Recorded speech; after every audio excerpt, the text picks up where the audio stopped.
Welcome to the Quote of Corner. Today's quote comes from one of the most widely read financial books of the last decade. But the observation it contains goes well beyond money. Give it a moment and you'll see what I mean. Everything has a price, but not all prices appear on labels. That's Morgan Housel from The Psychology of Money, published in 2020. Housel is a partner at the Collaborative Fund and one of the clearest writers on behavioral finance working today. The Psychology of Money has sold over 6 million copies worldwide, and for good reason. It's one of the rare financial books that understands human beings are the actual variable in financial decisions, not spreadsheets or formulas. The quote appears in Chapter 15, titled Nothing's Free, where Housel makes a specific and important argument. Everything has a price, but in investing and in life, the price is often not denominated in dollars. It's denominated in something less visible and harder to prepare for. In the full context of that chapter, Housel writes, all financial strategies have a price. Market volatility is the fee, not a fine. It's the price we pay for admission to experience financial return in the long term. And he adds, the problem is that the price of a lot of things is not obvious until you have experienced them firsthand, when the bill is overdue. That last line is the one worth keeping close. The bill arrives after the experience. Not before, not during, but after. By which point you've already paid it. The financial application is precise and useful. The investor who wants the long-term returns of equities has to pay the fee of volatility, the unsettling drops, the years of underperformance, the psychological discomfort of watching a portfolio fall and not knowing when it will recover. That fee is real. It's the price of admission. But it doesn't appear on a label anywhere.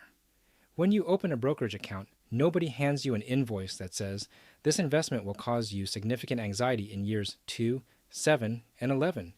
You discover the price when you're already inside the experience. But here's where Housel's observation earns its place far beyond personal finance. Because the same mechanism operates everywhere in human life. The price of a meaningful career is often years of underpaid, unglamorous work before the compound interest of skill and reputation begins to pay out. The price of a deep, lasting relationship is the sustained vulnerability, the uncomfortable conversations, the work of staying present with another person across the full range of what life delivers, including the parts that aren't romantic or easy. The price of serious creative work is the long middle. The period between beginning something and becoming good enough at it that the work starts to feel like what you imagined it would be. The price of physical health maintained over decades is the accumulated discipline of thousands of individual choices that produce no visible result in any given week. None of these prices appear on a label. You don't receive a disclosure document when you choose a career or start a relationship or begin a creative practice that itemizes what it will cost you. You find out as you go. And Housel's point is that this is not a design flaw. It's a feature of virtually every worthwhile thing. The price is hidden not to deceive you, but because the price is experiential. It can only be named in retrospect by people who have paid it, not foreseen by people who haven't. This changes something practical about how to approach decisions.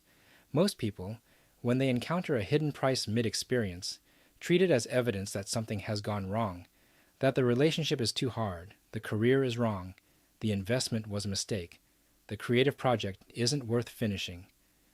Housel's reframe is important. The hidden price is the price. It's not a sign that you chose wrong. It's the cost of the thing you chose. The question is not whether you're willing to avoid the price. The price comes with the decision, but whether you were prepared to pay it and whether what you're getting is worth what it's costing. There's a related distinction Housel makes that's worth naming explicitly. He describes the hidden prices as fees, not fines. A fine is a punishment for something you did wrong. A fee is the cost of something you're doing on purpose. Market volatility isn't punishing investors for bad decisions. It's the admission price to the market. Reframing it as a fee, rather than a fine, changes everything about how you relate to it psychologically. Because a fine implies you should try to avoid it, while a fee implies you should budget for it and accept it as part of the arrangement. That distinction translates directly to every other domain. The discomfort of an honest conversation in a relationship is not a punishment. It's the fee for the kind of relationship where hard things can be said.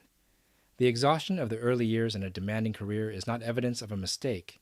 It's the fee for the compound returns that come later. The self-doubt of the creative middle is not a signal to stop.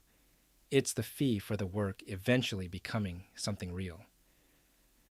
In a prior episode, we discussed Aeschylus, who told us that wisdom comes alone through suffering, that certain kinds of understanding can only be reached by going through something rather than around it. Housel is making the economic version of that observation. The hidden prices are not optional surcharges that smart planning can eliminate. They are inherent to the value of the thing being purchased.